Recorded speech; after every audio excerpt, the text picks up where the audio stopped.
నాతో పాటు ఈ మీడియా సమావేశంలో పాల్పంచుకుంటున్నటువంటి పెద్దలు మాజీ సభాపతి శ్రీ మధుసూదనాచారి గారు, పార్లమెంట్ సభ్యులు శ్రీ లింగయ్య యాదవ్ గారు, పార్లమెంట్ మాజీ సభ్యులు శ్రీ చంద్రశేఖర్ రెడ్డి గారు, స్పోర్ట్స్ మాజీ చైర్మన్ శ్రీ వెంకటేశ్వర రెడ్డి గారు, అందరికీ నమస్కారం.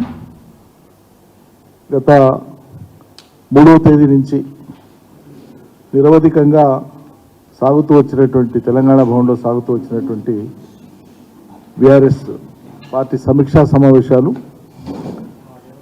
అత్యద్భుతంగా జరిగినాయి. ఇవాళ ఆఖరు నల్గొండ పార్లమెంటరీ నియోజకవర్గ పరిధిలోని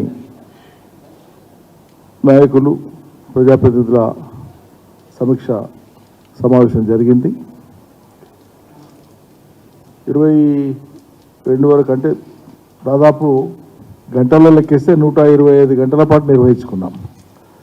మా వాళ్ళు నిర్వాహకులు సమయాన్ని కూడా రికార్డ్ చేసినారు. ప్రతి అసెంబ్లీ నియోజకవర్గ పరిధి నుంచి ఆ నియోజకవర్గ కోర్ లీడర్షిప్ ఇందులో పాల్గొనడం జరిగింది. సగటున 75 నుంచి 100 మంది చొప్పున.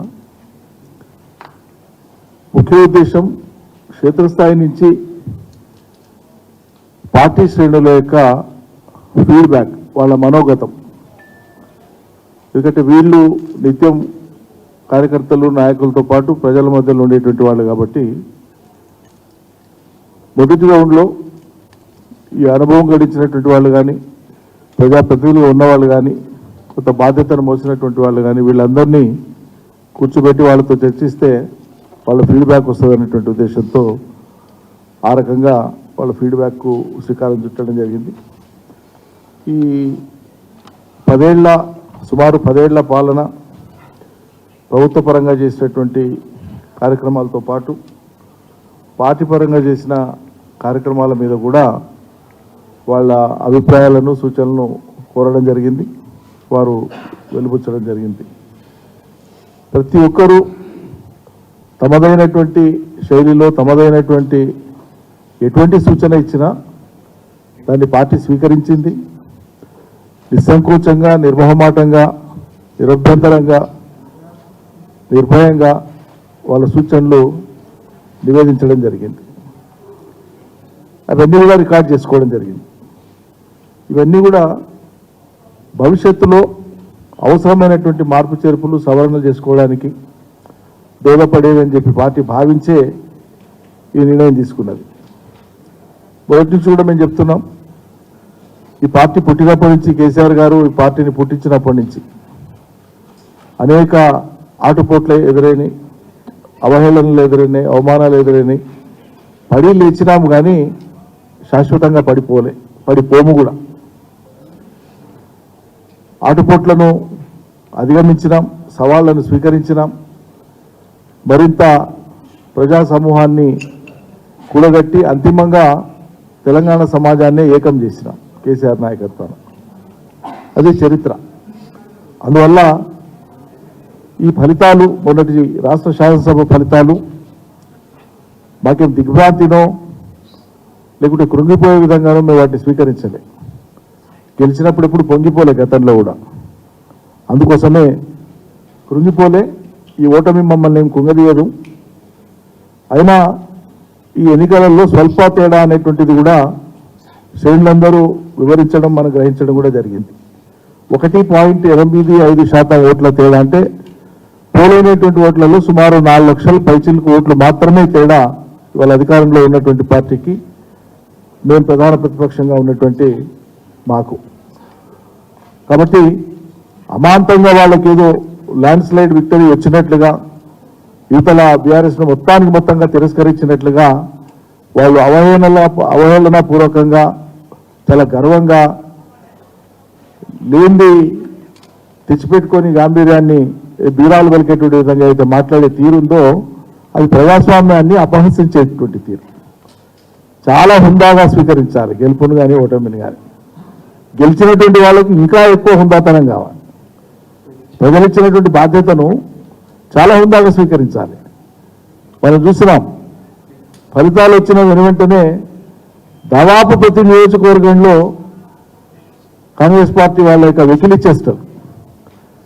ఓడిపోయినటువంటి అభ్యర్థుల మీద రాళ్లు రువ్వడం, వాళ్ళ ఇళ్ల దగ్గర పోయి వెకిలి చేష్టలు చేయడం, బాణాలు కాల్చడం, ఆయా గ్రామాల్లో మండలాల్లో పొటెన్షియల్ లీడర్స్ ఉన్నారు అనుకున్న కాడ బీఆర్ఎస్ వాళ్ళని ఎగతాళి చేయడానికి బాణసంచా వాళ్ళ ఇళ్ల ముందు కాలవడం, వెక్కిరింతలు, ఇవి ప్రజాస్వామ్యంలో ఇవి దిగజారుడుతనాన్ని, లేఖితనాన్ని, అపరిపక్వతనే సూచిస్తాయి తప్పిస్తే గొప్పతనాన్ని సూచించవు.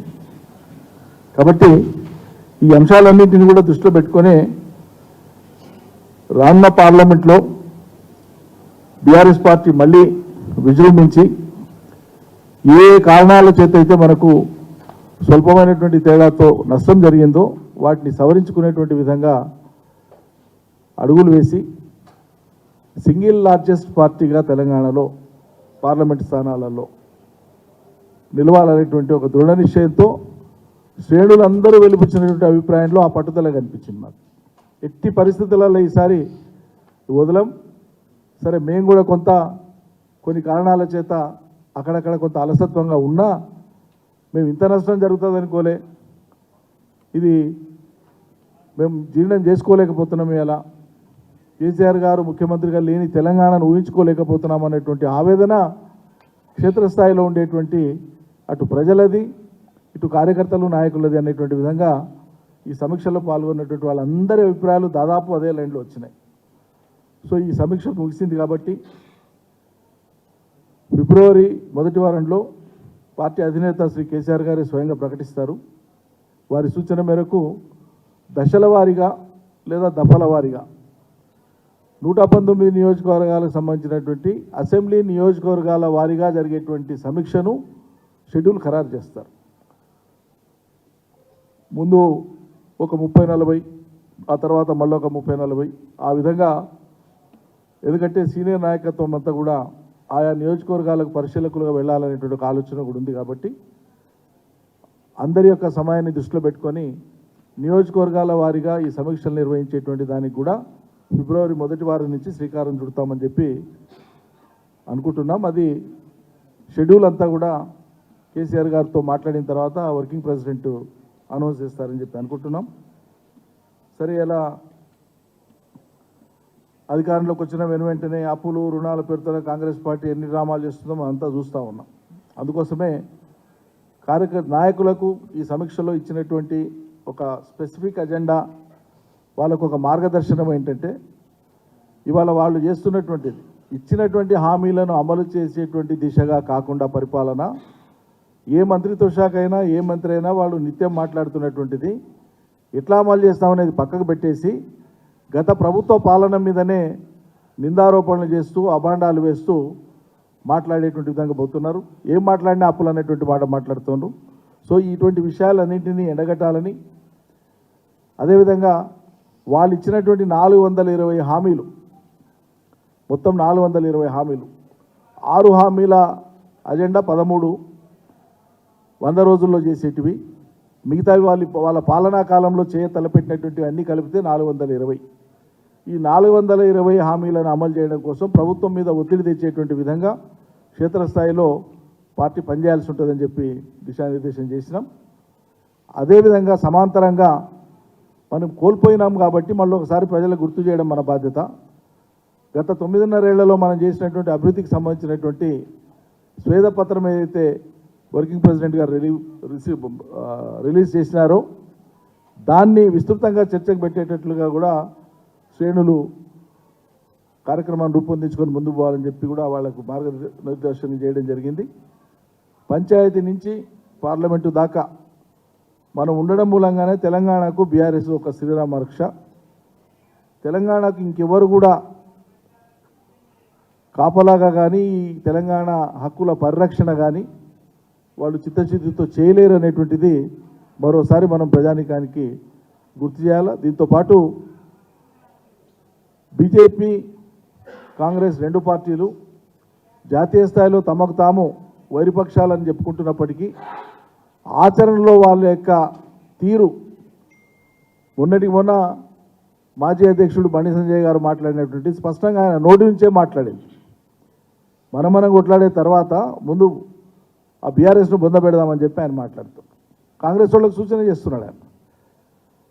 ఈ రాష్ట్రంలో ఇటీవల శాసనసభ ఎన్నికల్లో పోటీలో నిలబడినటువంటి హేమాహేమీలుగా భావింపబడేటువంటి బీజేపీ వాళ్ళందరూ కూడా ఓటమిని చవి చూసింది బీఆర్ఎస్ చేతిలోనే తప్ప కాంగ్రెస్ చేతిలో కాదు. కాంగ్రెస్ ఓడించలే వాళ్ళను.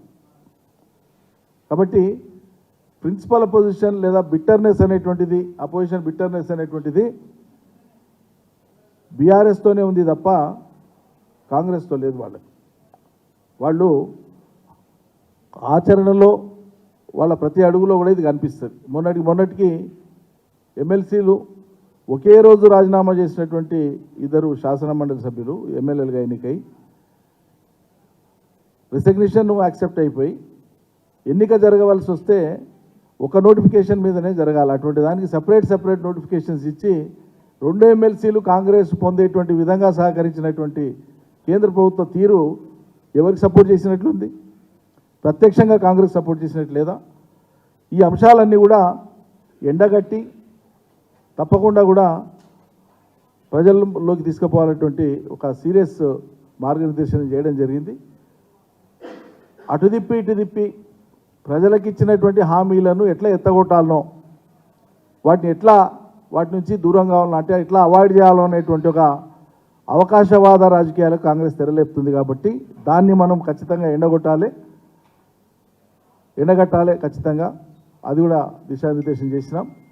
తెలంగాణ సమాజానికి కూడా మేము చేసేటువంటి విజ్ఞప్తి ఒకటే, ఈ జెండా ఆయన పుట్టిందే ఈ తెలంగాణ సమాజం యొక్క విధ్వంసమైనటువంటి అనేక రకాలుగా బాధలు పడుతున్నటువంటి తెలంగాణ సమాజం. ఆనాటి తెలంగాణ సమాజంలో వేళ్ల మీద లెక్కబట్టగలిగేటువంటి కొద్దిమంది తప్పిస్తే మొత్తం జనాభా అంతా కూడా ఒక రకంగా పేదవాళ్ళే.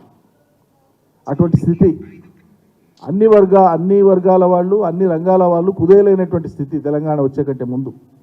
తెలంగాణ ఉద్యమానికి శ్రీకారం చుట్టినాడు మరీ ఘోరమైనటువంటి పరిస్థితి. కాబట్టి ఈ జెండా పుట్టిందే గరీబోళ్ల కోసం.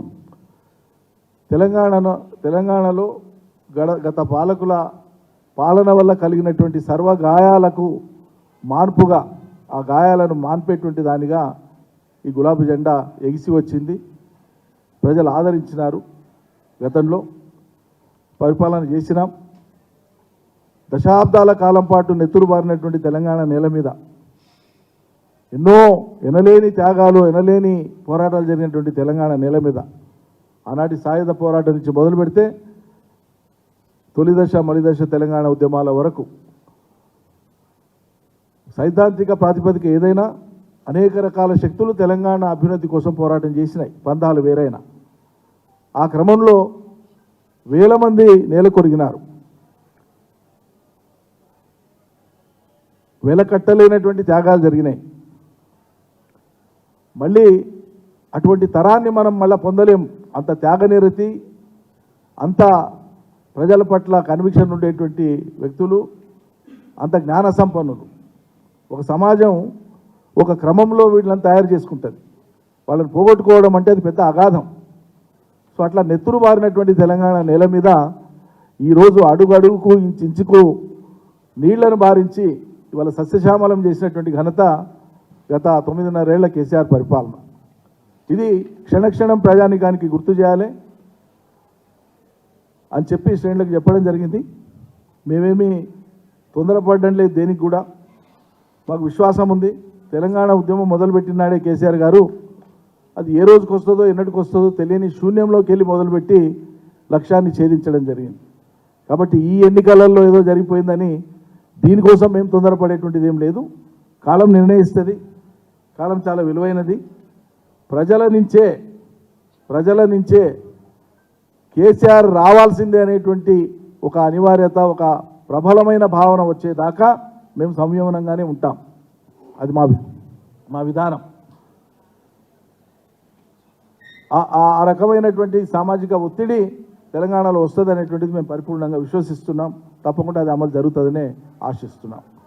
ఈ మొత్తం సమీక్షల్ని అత్యంత అద్భుతంగా నిర్వహించినటువంటి ఈ కమిటీ, అదేవిధంగా సమీక్షకు తోడ్పడినటువంటి నిర్వాహకులకు నేను ప్రత్యేకంగా పార్టీ తరఫున హృదయపూర్వకంగా ధన్యవాదాలు తెలుపుతూ, ఈ 17 రివ్యూస్కు సంబంధించినటువంటి అంశాలను కూడా ఏ రోజుకు ఆ రోజు ప్రజలకు చేరవేసినటువంటి ప్రింట్ ఎలక్ట్రానిక్ మీడియా మిత్రులందరికీ కూడా నేను హృదయపూర్వకంగా ధన్యవాదాలు అర్పిస్తున్నాను.